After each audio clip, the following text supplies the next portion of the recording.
इस टॉपिक में हम करने वाले हैं फिजिबिलिटी ऑफ सेल के ऊपर न्यूमेरिकल। जैसे कि आपको मालूम है इलेक्ट्रोकेमिकल सेल वो सेल होते हैं जिसमें केमिकल एनर्जी इलेक्ट्रिकल एनर्जी में कन्वर्ट हो जाती है। अगर किसी रिडॉक्स रिएक्शन की केमिकल एनर्जी इलेक्ट्रिकल एनर्जी में कन्वर्ट हो गई तो हम कह देते हैं कि ये सेल फिजिबल हो गया है। और अगर केमिकल एनर्जी इलेक्ट्रिकल एनर्जी में कन्वर्ट नहीं हो पाती है तो हम कहते हैं ये नॉन फिजिबल सेल है। इसके ऊपर ऑलरेडी हम चर्चा कर चुके हैं बहुत सारी पिछले कंटेंट्स में। अब न्यूमेरिकल करने की बारी है। तो दो तरह के न्यूमेरिकल पूछे जाते हैं। पहले तरह का न्यूमेरिकल है delta G naught and E naught cell के बीच में, और दूसरा न्यूमेरिकल है E naught cell and KC के बीच में। तो चलिए सबसे पहले करते हैं delta G naught and E naught cell के बीच में न्यूमेरिकल। सबने 11th क्लास में डेल्टा जी नॉट के बारे में पढ़ा होगा। डेल्टा जी नॉट होता है standard Gibbs energy change, standard Gibbs energy change, या फिर बोलते हैं standard Gibbs free energy change, कुछ ही बोल सकते हैं। तो हम यहाँ पर डेल्टा जी नॉट का नाम ले रहे हैं स्टैंडर्ड गिब्स एनर्जी चेंज। और सबको मालूम है अगर डेल्टा जी नॉट का साइन पॉजिटिव होता है तो सेल नॉन फिजिबल हो जाता है। नॉन फिजिबल यानी कि यहां पर केमिकल एनर्जी इलेक्ट्रिकल एनर्जी में कन्वर्ट नहीं होगी, सिंपल सी बात। अगर डेल्टा जी नॉट का साइन माइनस में आ जाता है तो हम कहते हैं सेल फिजिबल होगा। फिजिबल, फिजिबल का दूसरा नाम स्पॉन्टेनियस भी है, ठीक है बच्चों। तो ये है डेल्टा जी नॉट का मकसद 11th क्लास में। और इसके बाद ई नॉट सेल क्या होता है? Standard electrode potential of cell. जिस सेल की हम यहां पर बात कर रहे हैं वो इलेक्ट्रोकेमिकल सेल है। एन है नंबर ऑफ इलेक्ट्रॉन जो कि लॉस होंगे गेन होंगे किसी भी रिडॉक्स रिएक्शन के अंदर, वो हमारा एन है number of electron, balance electron. तो आपके सामने फॉर्मूला पेश है delta G naught is equal to minus n F E naught cell. जैसे कि मैंने बताया था माइनस साइन आएगा डेल्टा जी का तो फिजिबल होगा, ये माइनस साइन उसी को इंडिकेट कर रहा है, ठीक है बच्चों। एन है number of electron, balance electron redox reaction के अंदर। एफ है फैराडेज कांस्टेंट, फैराडे की वैल्यू जानते हैं 96500, ठीक है। न्यूमेरिकल करेंगे तो दोबारा पता चल जाएगा। और ई नॉट सेल आपने ऑलरेडी पता कर लिया, standard electrode potential of cell, electrochemical cell. अब आपके सामने दूसरा formula E naught cell and KC. E naught cell and KC को हम कहां से शुरू करें? नस्ट इक्वेशन से स्टार्ट करते हैं, ठीक है। नस्ट इक्वेशन आपने पीछे पढ़ी होगी, most important topic of electrochemistry. Nernst equation में जब इक्विलिब्रियम आ जाता है तब ई सेल जीरो हो जाता है, ई सेल जीरो हो जाएगा। जैसे ई सेल जीरो हो जाए तो क्यूसी बिकम केसी। क्यूसी क्या होता है? रिएक्शन कोशेंट, और केसी क्या होता है? Equilibrium constant. जब ई सेल जीरो हो जाता है तो क्यूसी केसी बन जाता है। बहुत आसान सी बात। आप ई सेल की जगह जीरो पुट कर दीजिए और क्यूसी की जगह केसी पुट कर दीजिए, जीरो और यहां पर केसी, ये फॉर्मूला बन के आ जाएगा आपके सामने। ये तो जीरो हो गया तो सारा फॉर्मूला इसमें कन्वर्ट हो जाएगा। E naught cell is equal to 0.059 over N log KC. तो केसी क्या आपका इक्विलिब्रियम कांस्टेंट है। जो फॉर्मूला क्यूसी का होता है वही केसी का भी होता है, प्रोडक्ट बाय रिएक्टेंट। बस केसी तब निकाला जाता जब इक्विलिब्रियम आ जाए, यानी कि जब ई सेल जीरो हो जाए, ठीक है बच्चों। तो इस तरह से यहां पर formula n is equal to number of balance electron in redox reaction. और ई नॉट सेल आप जानते हैं standard electrode potential of cell. Cell जैसे कि आपको पता है electrochemical cell in which chemical energy is converted into electrical energy. तो चलिए इसके ऊपर न्यूमेरिकल करते हैं। तो आपके सामने पहला क्वेश्चन, सबसे पहले क्वेश्चन के दो पार्ट हैं, एक पार्ट मैं कराऊंगा, एक पार्ट आपने खुद करना है, ठीक है। ये आपके इलेक्ट्रोकेमिकल सेल की रिएक्शन है और आपको क्या क्या निकालना? ई नॉट सेल निकालना है, डेल्टा जी नॉट निकालना है, केसी निकालना है। वहां लिखा हुआ galvanic cell and electrochemical cell same होते हैं, ठीक है। चलिए स्टार्ट करते हैं। ये देखिए Cr बन रहा Cr3 प्लस Cd2 प्लस बन रहा Cd, Cr chromium Cd cadmium. यहां Cr के ऊपर जीरो, यहां Cr के ऊपर 3 प्लस, जीरो आपको लिखा हुआ नहीं आएगा एग्जाम में, ठीक है। यहां Cd के ऊपर 2 प्लस, वहां Cd के ऊपर जीरो। तो यहां 0 से 3 इंक्रीज, लॉस ऑफ इलेक्ट्रॉन। यहां 2 प्लस से 0 डिक्रीज, गेन ऑफ इलेक्ट्रॉन। तो Cr ने Cr3 प्लस बनने के लिए कितने इलेक्ट्रॉन लॉस किए? 3। Cd2 प्लस ने Cd बनने के लिए कितने इलेक्ट्रॉन गेन किए? 2। सिंपल सी बात। अब इलेक्ट्रॉन लॉस हो गए 3, इलेक्ट्रॉन गेन हो गए 2। ये नंबर ऑफ इलेक्ट्रॉन बैलेंस है ही नहीं, तो बैलेंस करने के लिए क्या करेंगे? सिंपल सी बात, इसको मल्टीप्लाई कर देंगे बच्चों 2 से, इसको मल्टीप्लाई कर देंगे बच्चों 3 से। इस तरह से आपके नंबर ऑफ इलेक्ट्रॉन 2 3 जा 6, 3 2 जा 6। तो जितने इलेक्ट्रॉन लॉस होने उतने इलेक्ट्रॉन गेन भी होने। तो कितने इलेक्ट्रॉन लॉस गेन हुए? 6 इलेक्ट्रॉन। इस तरह से बच्चों नंबर ऑफ इलेक्ट्रॉन आपके 6 हो गए। तो नंबर ऑफ बैलेंस इलेक्ट्रॉन आपके 6 हो गए।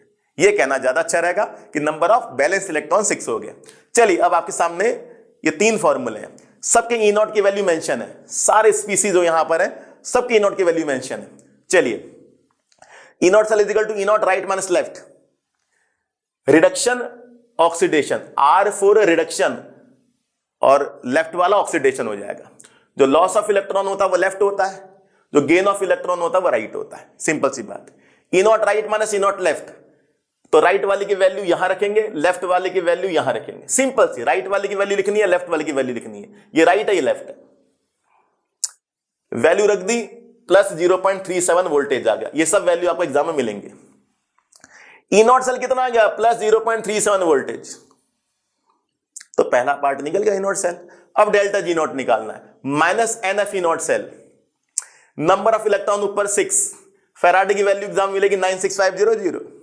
ई नॉट सेल हमने ऊपर से रख दिया 0.37, ये सब इंटू होगा माइनस 196,833.48 जूल पर मोल। देखिए डेल्टा जी का साइन क्या आ रहा, माइनस में आ रहा है।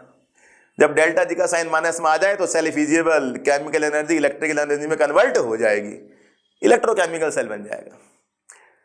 इंपॉर्टेंट बात क्या सीखी, ई नॉट सेल अगर प्लस में हुआ तभी डेल्टा जी नॉट माइनस में होगा, ये प्लस में होगा तभी ये माइनस में होगा। अगर ई नॉट सेल माइनस में हो गया तो माइनस माइनस प्लस, फिर सेल फिजिबल नहीं होगा, केमिकल एनर्जी इलेक्ट्रिकल एनर्जी में कन्वर्ट नहीं होगी। तो फैसला आ चुका, ई नॉट सेल प्लस होगा तभी डेल्टा जी नॉट माइनस होगा। सेल रिएक्शन अगर हमारा इलेक्ट्रोकेमिकल सेल तभी बनेगा जब ई नॉट सेल प्लस होगा और डेल्टा जी नॉट माइनस होगा। ठीक है बच्चों, ये हमने कर दिया। अच्छा, ये जूल पर मोल में वैल्यू है तो इसको 1000 से डिवाइड कर दीजिए। अब किलो जूल पर मोल में ये वैल्यू चेंज हो जाएगी, तो आपको इसको 1000 से डिवाइड भी करना आखिरी में। E naught cell is equal to 0.059 over N log KC. E naught cell ऊपर से निकाला 0.37, number of electron 6, 0.059 log KC. Simple, 6 को मल्टीप्लाई कर दीजिए, ये मल्टीप्लाई कर दिया, 0.059 को डिवाइड कर दीजिए, डिवाइड कर दिया, इसको डिवाइड, इसको इनटू, क्रॉस मल्टीप्लाई, सिंपल वही किया, कुछ भी नहीं किया, ध्यान से इसको इनटू, इसको डिवाइड, लॉग एसी इतना आ गया। ये सारी वैल्यू इनटू प्लस डिवाइड कर दीजिए, इनटू और डिवाइड कर दीजिए तो इतना आएगा 37.6, लॉग केसी इक्वल 37.6। केसी निकालना है, देखिए आखिरी में केसी निकालना है, तो लॉग उधर चला जाएगा, एंटी लॉग हो जाएगा, एंटी लॉग की वैल्यू आपको एग्जाम में मिलेगी, सिंपल सी बात। तो केसी आपका कितना आ गया, 3.9 इंटू 10 की पावर 37, ये आपका केसी आ गया। इस तरह से बच्चों आपका डेल्टा जी नॉट निकल गया, ई नॉट सेल निकल गया, केसी निकल गया। इंपॉर्टेंट बात क्या है, डेल्टा जी आपका माइनस में आ रहा है, सेल रिएक्शन फिजिबल है, वो तभी माइनस में आएगा जब ई नॉट सेल प्लस में आएगा। एक और फॉर्मूले से भी आप केसी निकाल सकते हो, ये आपका 11 का फॉर्मूला है, कई बार टीचर इससे ही नहीं निकालते हैं, -2.303 RT log केसी, ये भी फॉर्मूला होता है आपका केसी निकालने का। डेल्टा जी नॉट पुट कर दीजिए, आर की वैल्यू पुट करिए, टी की वैल्यू पुट करिए, केसी आ जाएगा। ये भी आपका फॉर्मूला। आर क्या होता है, गैस कांस्टेंट 8.314 जूल पर मोल पर केल्विन। ठीक है, ये भी एक फॉर्मूला है केसी निकालने का, ये भी एक फॉर्मूला है केसी निकालने का। ई नॉट सेल से भी केसी आ जाता है, डेल्टा जी नॉट से भी केसी आ जाता है। ये 11th क्लास में दिया हुआ है, ये आपका 12th क्लास में मेंशन है। तो बच्चों तीनों पार्ट निकल गए। अब बी वाला पार्ट आपने खुद करना है, मैं थोड़ा सा करके दिखा देता हूं आपको। ठीक है, Fe2 से Fe3 ऑक्सीडेशन, Ag प्लस से Ag रिडक्शन, Fe2 प्लस से Fe3 प्लस, कितना डिफरेंस है, 1 का डिफरेंस, इधर 2 प्लस इधर 3 प्लस, 1 का डिफरेंस, एक इलेक्ट्रॉन लॉस हो जाएगा। Ag plus Ag, Ag plus Ag, Ag plus Ag, कितना डिफरेंस, +1 से 0, 1 का डिफरेंस, एक इलेक्ट्रॉन गेन हो जाएंगे। एक इलेक्ट्रॉन लॉस, एक electron gain, number of balance electron 1। यहां बैलेंस करने की जरूरत नहीं है, ऑलरेडी बैलेंस है। यहां तो हमने 2 से इंटू किया, 3 से इंटू किया, तब बैलेंस हुआ। बस नंबर ऑफ इलेक्ट्रॉन 1, अब सब कुछ निकाल दीजिए, एन पुट कर दीजिए, केसी निकल जाएगा, एन पुट कर दीजिए, डेल्टा जी नॉट निकल जाएगा। ई नॉट सेल पता ही होता है, राइट माइनस लेफ्ट, तो ये वाला तो लेफ्ट हो जाएगा, ये वाला राइट हो जाएगा। जो लॉस करता है इलेक्ट्रॉन का वो लेफ्ट, जो गेन करता है वो right. Oxidation, reduction, anode, cathode, left right. तो ई नॉट सेल निकाल दीजिएगा, सारी वैल्यू मेंशन है। फिर उस ई नॉट सेल से डेल्टा जी नॉट निकाल दीजिए, नंबर ऑफ इलेक्ट्रॉन 1। उस ई नॉट सेल से केसी निकाल दीजिए, नंबर ऑफ इलेक्ट्रॉन 1।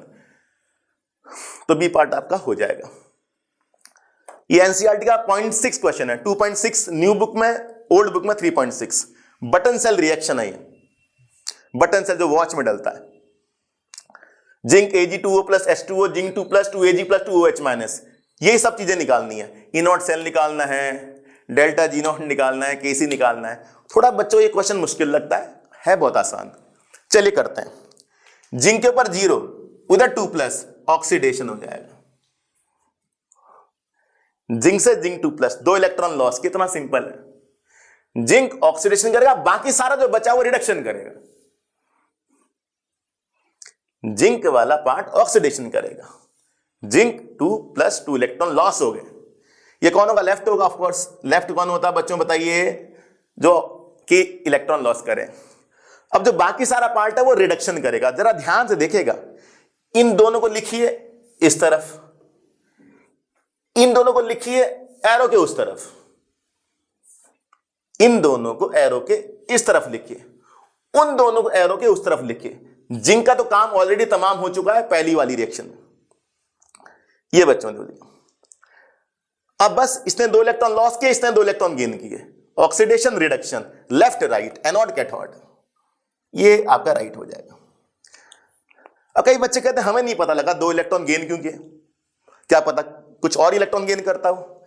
बड़ा सिंपल है, इसमें बार लगा दीजिए, इसमें बार लगा दीजिए। Ag कितना है? 0। यहां Ag कितना? +1। अब बच्चे कहते हैं हमें कैसे पता लगा +1 है? अरे बच्चों तुम भी ना, चलो इसमें बार लगा दीजिए। 2x - 2 = 0, भूल गए क्या? 2x + 2, 2x O का -2 टोटल 0, x = +1। तो यहां वो +1 है, यहां वो 0 है। कितना डिफरेंस? +1 से 0 का डिफरेंस 1, लेकिन मैंने तो 2 इलेक्ट्रॉन गेन करा रखे हैं। डिफरेंस तो +1 से 0 1 का है। अरे बच्चों 2Ag है तो 2Ag तो 2 इलेक्ट्रॉन गेन करेगा। अगर एक ही Ag होता तो 1 इलेक्ट्रॉन गेन करता, 2Ag है तो 2 इलेक्ट्रॉन गेन करेगा। अगर यहां पर एक ही Ag होता तो +1 से 0 1 ही इलेक्ट्रॉन गेन करता। 2 Ag 2, यहां Ag के 2 हैं, यहां भी Ag के 2 हैं, तो वहां पर 1 इलेक्ट्रॉन गेन नहीं होगा, 2 इलेक्ट्रॉन गेन होंगे। इस तरह से बच्चों ये रिएक्शन हमारी हो जाए। कितनी सिंपल है। जिंक का करा दो इलेक्ट्रॉन लॉस, बाकी सब में इलेक्ट्रॉन गेन करा दो। ये 2 पार्ट इधर लिखो, ये 2 पार्ट उधर लिखो, 2 इलेक्ट्रॉन गेन करा दो। ये लेफ्ट, ये राइट। अब तो हो जाएगा ना। What is the E naught cell? E naught right minus left. बस राइट वाला लेफ्ट वाला ये वैल्यू रख दो। ई नॉट सेल निकल जाएगा 1.104 वोल्टेज, नंबर ऑफ इलेक्ट्रॉन 2 हो गए। बस number of electron 2, E naught cell की वैल्यू पुट कर दो, केसी निकल जाएगा। ई नॉट सेल की वैल्यू पुट कर दो, नंबर ऑफ इलेक्ट्रॉन 2, एफ की वैल्यू 96500, डेल्टा जी नॉट निकल जाएगा। सब कुछ तो निकल जाएगा, और क्या। मेन था ये रिएक्शन, इंपॉर्टेंट क्वेश्चन है, सिंपल सी बात। अच्छा, एग्जाम में कई बार वैल्यू Ag2O से Ag की 0.80 भी आती है, तो उस पर टेंशन मत लेना, उस पर टेंशन मत लेना, ठीक है। इसकी वैल्यू 0.80 भी आती है एग्जाम में, ठीक है। वैल्यू तो आपको मिलेंगी ना, वैल्यू से क्यों टेंशन लो, मेथड से टेंशन लो। तो मेथड की टेंशन तो अब है ही नहीं, समझ आ गया आपको। एक और कंटेंट के साथ बच्चों हाजिर होंगे। Thanks for watching this.